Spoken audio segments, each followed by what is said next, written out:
जय गुरु जी। मैं डॉक्टर आनंद प्रदीक्षित आपके अपने जीवन प्रबंधन चैनल पर आप सबको जन्माष्टमी के अवसर पर बधाई देता हूं और ये उम्मीद करता हूं कि कृष्ण से कुछ सीखेंगे। कृष्ण के बारे में बहुत सी गलतफहमियां हैं। लोगों की एक आदत होती है, जैसे आजकल वायरल वीडियो होते हैं, तो कौन से वीडियो वायरल होते हैं जिनमें विकृत भावनाएं दर्शाई जाती हैं। कृष्ण को, कृष्ण तत्व को, कृष्णत्व को समझने वाले बहुत थोड़े हैं, लेकिन कृष्ण को मिस इंटरप्रेट करने वाले बहुत लोग हैं। हिंदू धर्म में हम देवी देवताओं को इंटरप्रेट कर सकते हैं, उनके विषय में हम कहानियाँ गढ़ सकते हैं, वे कहानियाँ प्रचलित भी हो जाती हैं और उन पर कोई आपत्ति भी नहीं करता, क्योंकि आपत्ति करने वाली कोई संस्था हिंदू धर्म में नहीं है। क्योंकि हिंदू रिलीजन नहीं है, हिंदू धर्म है। It is a way of life, बहुत डेमोक्रेटिक है, बहुत उदारवादी है। देवी देवता नाराज़ नहीं होते। कहा जाता है कि इस बात से माँ रूठ जाएंगी या भगवान नाराज़ हो जाएंगे, थोड़ा बच्चों को डराने के लिए कहते हैं। माता पिता कभी नाराज़ नहीं होते। ब्लास्फेमी नहीं है हिंदू धर्म में, ईश निंदा नहीं है। हाँ, कुछ लोग अपने को धुरंधर बना लेते हैं धर्म का, खुद ही घोषित कर लेते हैं और खुद ही कई बातों को ईश निंदा कहने लगते हैं। लेकिन हिंदू धर्म में ऐसा कुछ नहीं है। आर्यों से प्रारंभ होता है। सिंधु के इस पार रहने वाले लोगों को उधर के लोग हिंदुस्तान, हिंदू नाम देते थे, क्योंकि वो सा को हा नहीं, सा को हा बोलते हैं, सखामनी को हखामनी। इवन एक फिल्म में पैसे को पैहे कहता है, शायद मुझे ध्यान नहीं है कौन है, तो वो पैसे को पैहे, पठान बना हुआ है कोई पात्र, तो पैहे बोलता है। तो ये सिंधु को हिंदू कहने की बात है, इतिहास सिद्ध बात है, कोई मेरे मन की बात नहीं है। यहाँ जो लोग रहते थे, तो जैसे अफगानिस्तान, उज़्बेकिस्तान, तुर्कमेनिस्तान, ऐसे ही हिंदुस्तान, यानी सिंधु का स्थान, सिंधु के पार का स्थान। तो हिंदू, हम लोग धर्म वे ऑफ लाइफ कहते हैं, कर्तव्य को धर्म कहते हैं। ये आपका आपद धर्म है, आपातकाल में जो निभाया जाने वाला धर्म है वो आपद धर्म है। धर्म रिलीजन नहीं होता। पितृधर्म, भ्रातृधर्म, मातृधर्म, तो ये कर्तव्य होते हैं। यानी जो आर्यों ने अपने कर्तव्य निर्धारित किए, कुर्वन्ने वही कर्माणि जिजे विशेषतम समाह, 100 साल जिए लेकिन कर्म करते हुए जिए, यही हिंदू धर्म है।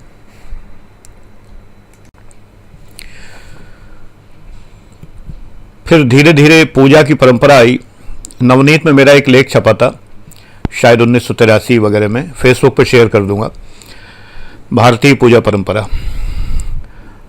तो इस विषय पर मैंने बहुत शोध भी किया है, रिसर्च पेपर्स भी लिखे हैं, और नवनीत जैसी प्रतिष्ठित पत्रिका में मेरे लेख प्रकाशित होते रहे हैं। पूजा परंपरा में आर्यों ने विभिन्न प्राकृतिक शक्तियों की पूजा की। तब कृष्ण नहीं थे, राम नहीं थे, सीता नहीं थी। इंद्र, वायु, अग्नि, वायुर्यमोग्निर्वरुण शशांक, चंद्रमा की पूजा होती थी। इंद्र बहुत ज़्यादा पूजे जाते थे। यहाँ भी बिल्कुल ऐसे ही होता है जैसे राजनीति में होता है। धीरे धीरे धर्म में इंद्र की पूजा ज़्यादा होती रही, तो फिर अन्य देवता भी उदय हुए। मरुदगण आए, शिव आए, और शिव के साथ शिव परिवार आया। प्रथम पूजित गणेश जी आए, माँ पार्वती आई, फिर माँ दुर्गा अपने 9 रूपों में आई। धीरे धीरे करके सभी आए। वेद कम से कम एक ऐसे ग्रंथ हैं अपौरुषेय, जिनको कहा जाता है कि वो पुरुष ने नहीं लिखे हैं। जैसे कुरान शरीफ का इल्हाम हुआ, ऐसे ही वेद श्रुत हैं, सीधे सुने गए। लेकिन ये ऐसे ग्रंथ हैं कि बाकायदा लिखित हैं आज की तारीख में, और हमें कोई संदेह करने की ज़रूरत नहीं कि क्या वेदों में है क्या नहीं है। इंटरनेट की मेहरबानी जब तक नहीं होती है तब तक वेद सुरक्षित हैं। इनका भी ई वर्जन आ गया है, अब भगवान ही मालिक है कि इनमें क्या जोड़ दिया जाएगा और क्या घटा दिया जाएगा। जब आप डाउनलोड करेंगे तो आपको क्या मिलेगा, इस बात का ऊपर वाला ही मालिक है।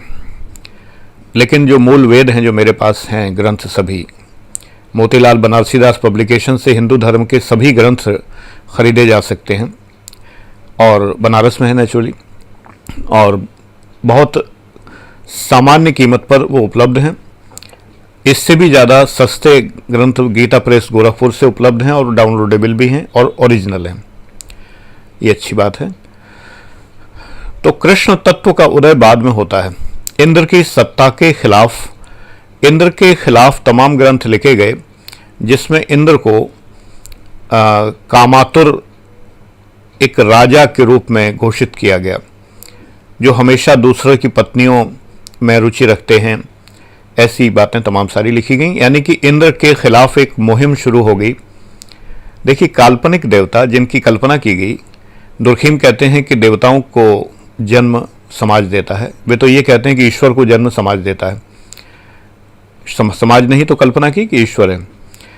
तो इंद्र के खिलाफ एक कैंपेन शुरू हुआ, जिसके अगुआ कृष्ण थे बचपन से ही, और इंद्र की पूजा के खिलाफ गोवर्धन की पूजा प्रारंभ की, लॉजिकल तरीके से कि गोवर्धन हमारे लिए ज़्यादा उपयोगी हैं, और उनकी पूजा प्रारंभ की।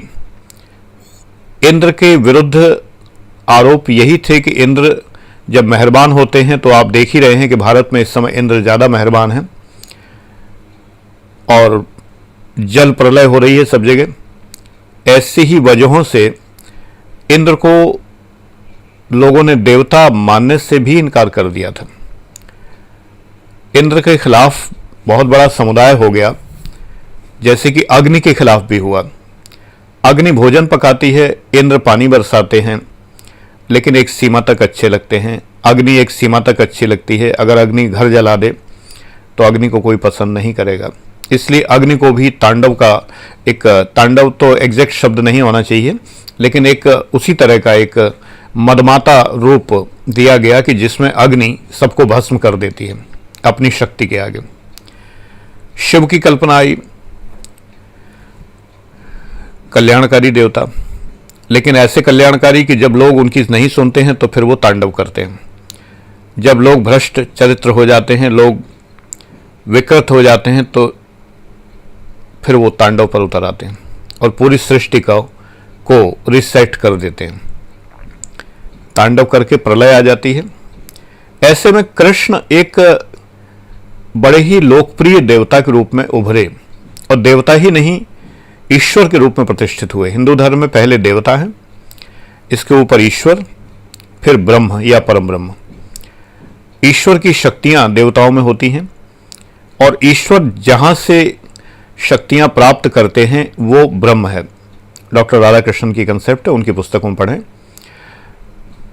ब्रह्म का कोई मंदिर नहीं है। ब्रह्मा से कंफ्यूज मत करिए, ब्रह्मा तो त्रयी में है, ट्रायोलॉजी में ब्रह्मा विष्णु महेश, वो देवता है। ईश्वर का मंदिर कहीं नहीं है। हम वैष्णव लोग विष्णु को ईश्वर मानते हैं, शैव लोग शिव को ईश्वर मानते हैं। यम शैवास समुपासते शिवेति ब्रह्मेति वेदांतिनो। वेदांती लोग ब्रह्म की बात करते, अथा तो ब्रह्म जिज्ञासा। उन्हें ये जिज्ञासा पैदा हुई कि ये ब्रह्म क्या है।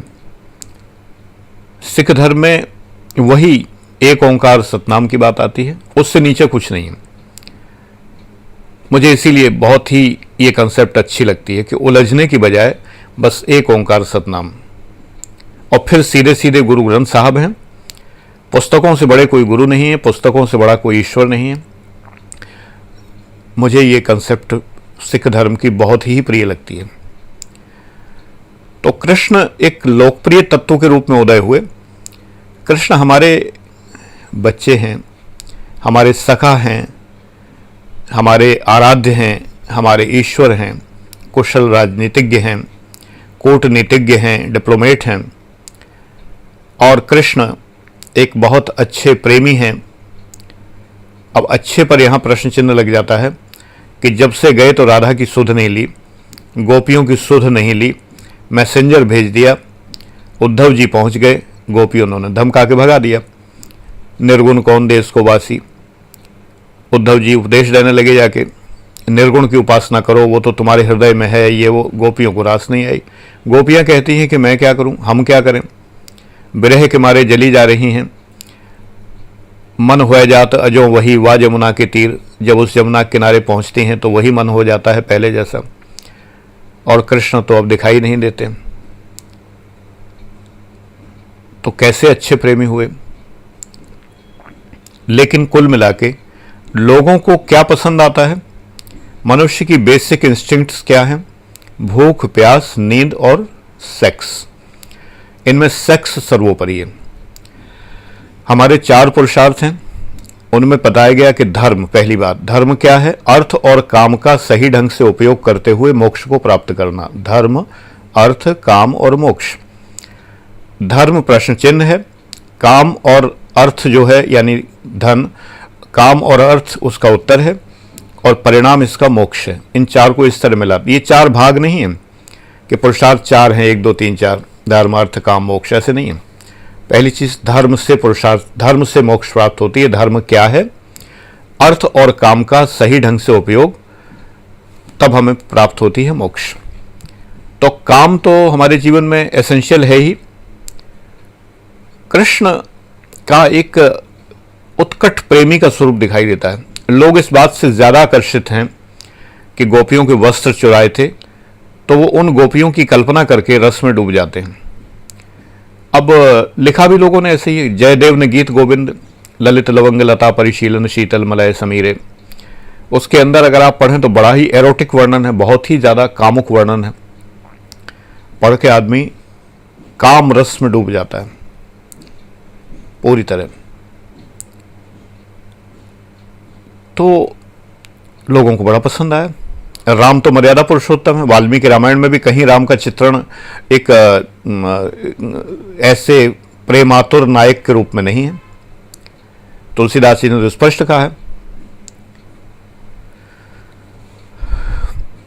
तो राम से तो लोग डरते थे।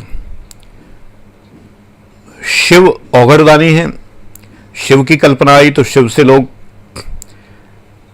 लालची लोग होते हैं, लालची, मांगेंगे बाबा दे देंगे, भोले बाबा हैं, मांग लो, पूजा करने लगे। स्वार्थ सिद्ध होना चाहिए कहीं भी।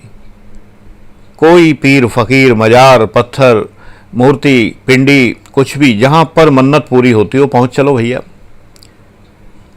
कृष्ण के साथ एक विशेषता यह है कि कहीं भी कोई ये कथा नहीं है कि कृष्ण के सामने ये मांगोगे, पहली बात बता रहा हूं कि कृष्ण के सामने ये मांगोगे तो मन्नत पूरी हो जाएगी, या कृष्ण देंगे। सुदामा को दिया, कृष्ण देंगे, जैसे शिव जी के लिए कहा जाता है, बड़ी जल्दी प्रसन्न होते हैं, आशुतोष से जो मांगो दे देते हैं। दुर्गा सप्तशती में कई बार लिखा हुआ है कि जो लोग मेरी आराधना करते हैं उन्हें ये सब धन धान्य संपत्ति पुत्र आदि ये सब प्राप्त होते हैं। हर जगह लिखा हुआ है। श्रीमद् भगवद गीता में लेकिन कृष्ण कहते हैं कि जो लोग देवताओं की पूजा करते हैं उन्हें देवता प्राप्त होते हैं, जो भूतों की पूजा करते हैं उन्हें भूत प्राप्त होते हैं इत्यादि, और जो मेरी पूजा करते हैं उन्हें मैं प्राप्त होता हूं। और मैं कौन हूं, अहम आत्मा गुडाकेशा सर्वभूतास्य स्थिता, ये कहते हैं। तो इसलिए कृष्ण ने यह आश्वासन कभी नहीं दिया कि मुझसे ये मांगोगे तो ये मिलेगा। फिर भी कृष्ण इतने लोकप्रिय हैं, चार्ट में, टीआरपी में कृष्ण बहुत ऊपर हैं। इसलिए ऊपर हैं कि लोगों को उनकी रासलीला बड़ी पसंद आई। गोपियां घर से निकलती हैं, कृष्ण के साथ रासलीला करती हैं, उनके पतियों को पता नहीं चलता है। लोग बड़े आनंदित हैं, अपने को कृष्ण की जगह रख के देखते हैं, उन गोपियों के पति की जगह रख के नहीं देखते कि बेटा अगर तुम गोपियों के पति होते तब तुम्हें कैसी लगती रासलीला, ये नहीं देखते। अपने को कृष्ण की जगह रखते, बड़ी गलतफहमी रहते हैं ना लोग। ये रासलीला ये है ही नहीं। ये परमात्मा जब पुकार लगाता है, जब वंशी बजती है तो आत्माएं सिमट के आ जाती हैं। जब सोते रहते हैं, पति शरीर है, आत्मा पत्नी है, जब सो रहे हैं तो शरीर को छोड़कर आत्मा चली जाती है। एनिमेटिज्म की थ्योरीज हैं, टेलर की थ्योरीज हैं कि आत्मा रात को नींद में जब व्यक्ति होता है तो चारों ओर घूमती है, लौट के आ जाती है तो व्यक्ति जाग जाता है, नहीं आती है तो मर जाता है। ऐसे सिद्धांत हैं। एनिमिज्म और एनिमेटिज्म पढ़ोगे अगर इन नाम से तो पता चल जाएगा।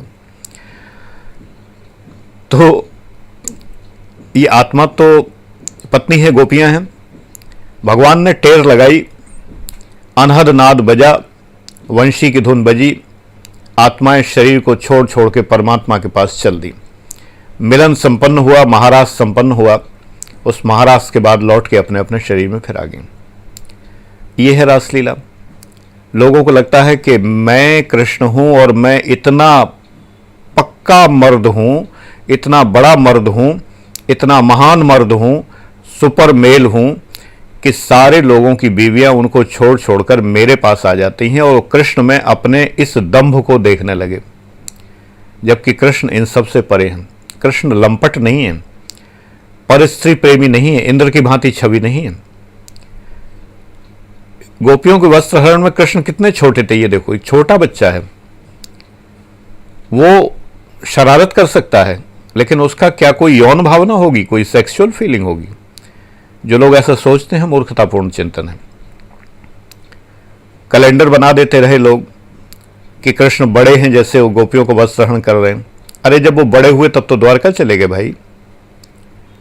कृष्ण का कंस से युद्ध और कंस के दरबार में गमन किस उम्र में हुआ था? देखो तो, पढ़ो तो कृष्ण के बारे में। कन्हैयालाल माणिकलाल मुंशी जो नवनीत के संस्थापक हैं, राज्यपाल रहे कई राज्यों के, बहुत प्रखर साहित्यकार विद्वान हैं। उन्होंने कृष्ण पर लिखा है बहुत कुछ, नवनीत में आता रहा है बराबर। आज भी कुलपति का पत्र के नाम से नवनीत में एक पन्ना होता है जो उनका लिखा हुआ होता है। अब वो है नहीं, लेकिन उनके साहित्य से होता है वो।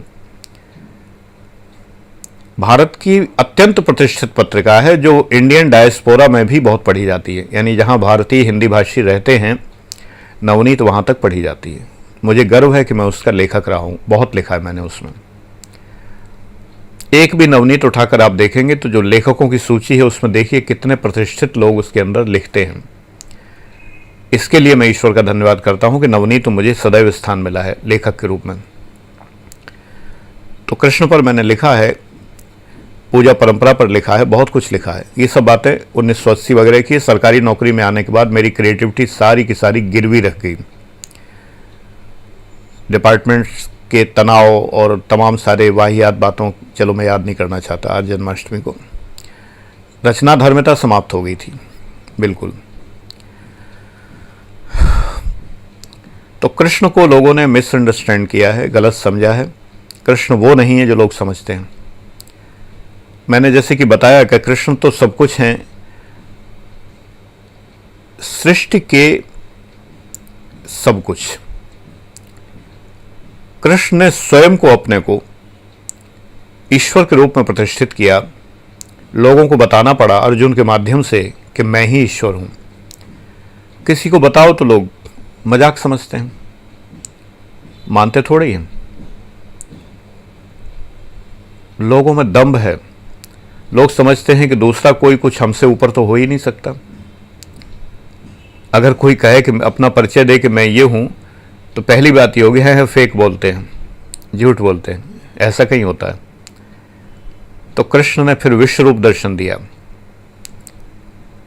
कहा अब तो भरोसा है। अर्जुन को भी भरोसा नहीं था। हे कृष्ण, हे यादव, हे सखेती, हे मित्र, हे सखा, हे यादव। कृष्ण को तो बहुत नॉर्मली टेकअप करते थे, दोस्त हैं। रथ में सारथी बना रखा था। भगवान समझते तो सारथी थोड़ी बनाते। हालांकि भगवान हम सबके सारथी हैं। हमारे जीवन की नैया पार लगाने वाले वही हैं। हमारे जीवन के रथ को खींचने वाले, निर्देशित करने वाले वही तो हैं। तो अर्जुन के माध्यम से संसार को समझाया कि ये कृष्ण चेतना, कृष्ण कॉन्शियसनेस, यही परम चेतना है। परमहंस योगानंद जी ने बहुत अच्छी पुस्तकें लिखी हैं उनके ऊपर। गॉड टॉक्स टू अर्जुन, 2 मोटी मोटी किताबें, हिंदी में भी आ गई है। तो कृष्ण वो हैं ही नहीं जिसके लिए वो लोकप्रिय हुए। लोगों की लोकप्रियता केवल कृष्ण की बाल रूप की है, सूरदास जी ने बहुत लोकप्रिय बनाया, फिर प्रेमी के रूप में है, उनके विरह में तड़पती गोपियों के रूप में है, और फिर श्रीमद् भगवद गीता के रूप में है, जो हिंदू धर्म का धर्म ग्रंथ कहा जा सकता है।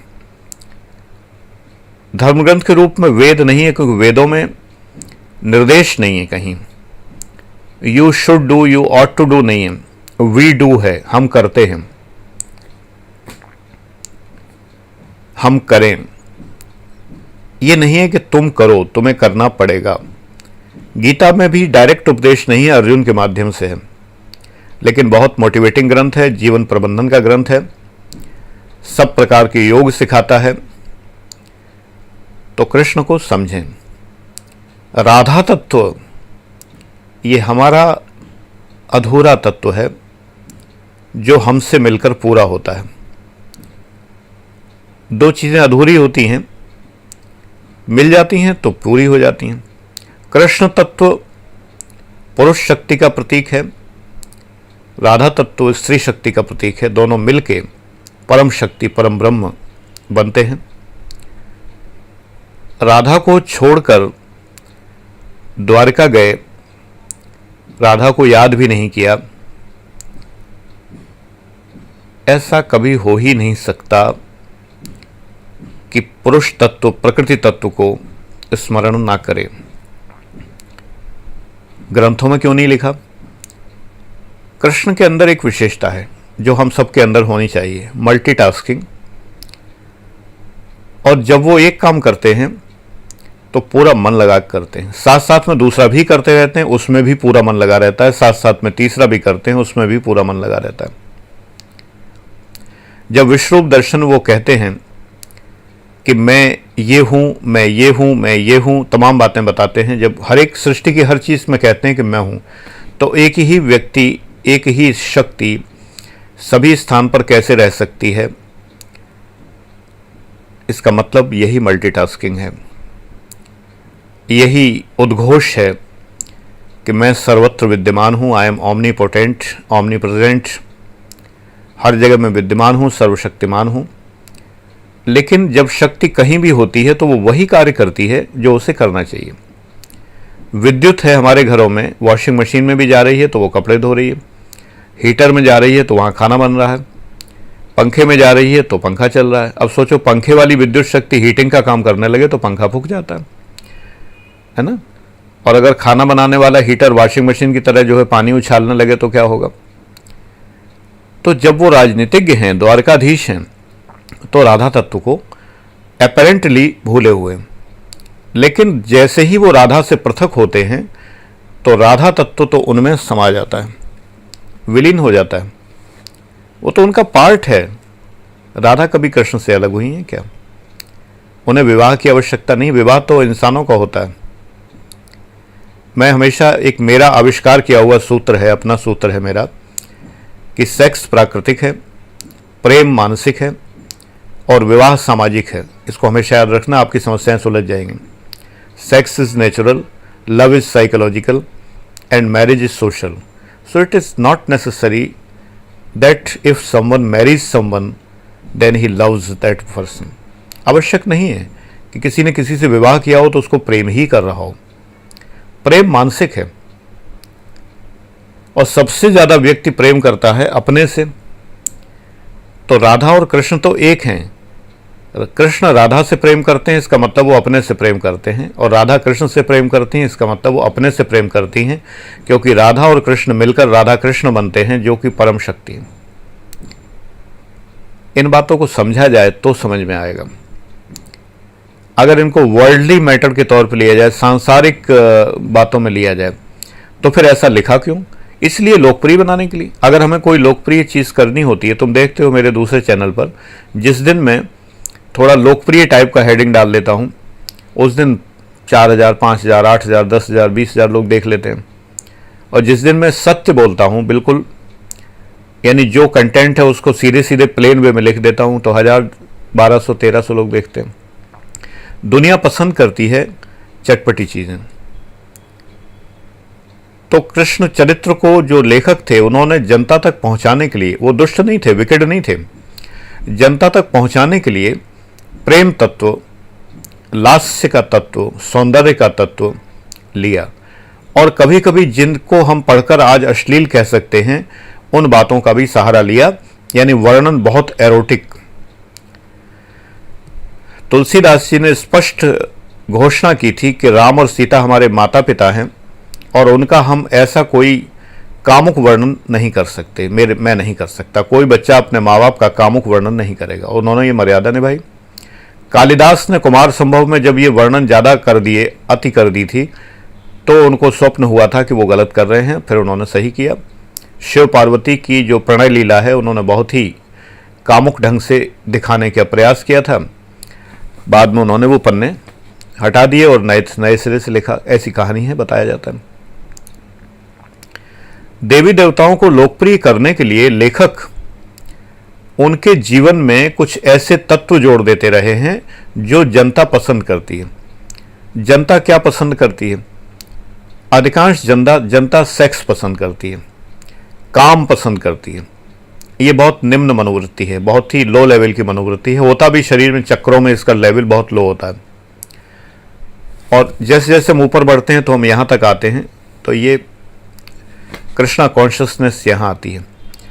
कृष्ण को जो हमें यहाँ से समझना चाहिए वो हम उसको नाभि के नीचे से समझ रहे हैं। गलत है ये। भाई ज़्यादा से ज़्यादा हृदय तक तो आ जाओ, पेट तक आओ तो भी सही नहीं समझा, लेकिन हृदय तक आओ तो फिर भी कुछ समझा। लेकिन हृदय के ऊपर बढ़ो, थायराइड के ऊपर पार करते हुए ऊपर आओ और उसके ऊपर आओ, यहाँ पर आओ। चेतना यहाँ जागेगी, भ्रूमध्य में चेतना जागेगी, प्रकाश होगा, तीसरा नेत्र खुलेगा। और यही तीसरा नेत्र कृष्णा कॉन्शियसनेस, इसी को बाइबल में जीसस कॉन्शियसनेस कहा गया, ये उत्पन्न होती है।